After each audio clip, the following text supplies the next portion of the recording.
The spinal column, or backbone, is one of the most important parts of your body.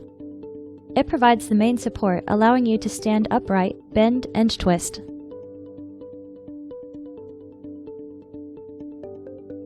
"33 individual bones interlock with each other to form the spinal column. The vertebrae are numbered and divided into regions. C1 through C7 cervical vertebrae form your neck, support your head and neck, and allow you to nod and shake your head. T1 through T12 thoracic, that's the 12 vertebrae that are joined by ribs to form your rib cage. L1 through L5 lumbar, your 5 sturdy lumbar vertebrae carry most of the weight of your upper body and provide a stable center of gravity when you move. 5 vertebrae of the sacrum and 4 of the coccyx are fused. It makes up the back wall of your pelvis. Between each of the movable vertebrae is located the intervertebral disc. Intervertebral discs consist of a thick outer layer with a crisscrossing fibrous structure, annulus, that surrounds the soft, gel-like center, the nucleus. Discs function like shock-absorbing springs. The annulus pulls the vertebral bodies together against the elastic resistance of the gel-filled nucleus.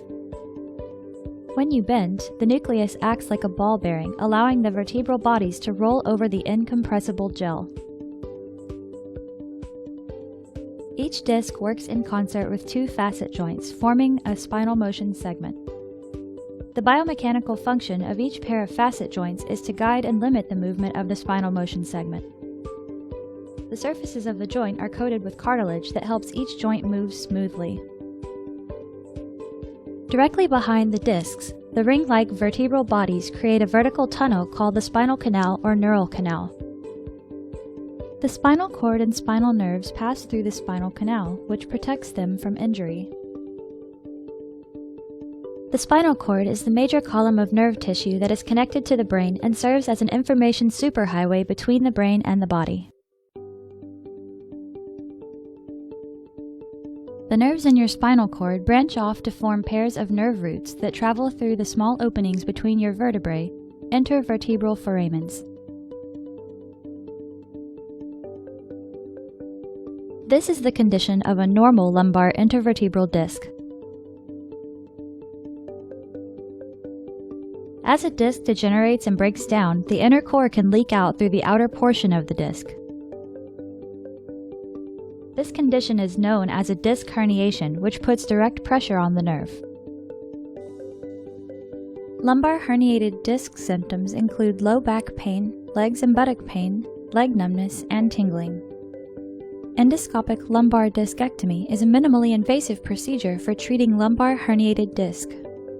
First, a thin guide wire is placed under X-ray control down to the involved level of the spine. A tapered dilator is inserted over the guide wire. A small tube is inserted over the dilator to create a portal to the herniated disc.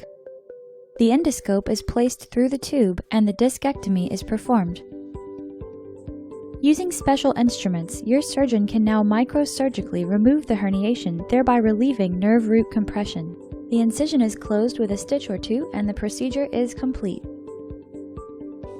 Advantages of endoscopic lumbar discectomy include the following: minimally invasive, short recovery, high success rates, minimal to no blood loss, preservation of spinal mobility, small incision and minimal scar tissue formation.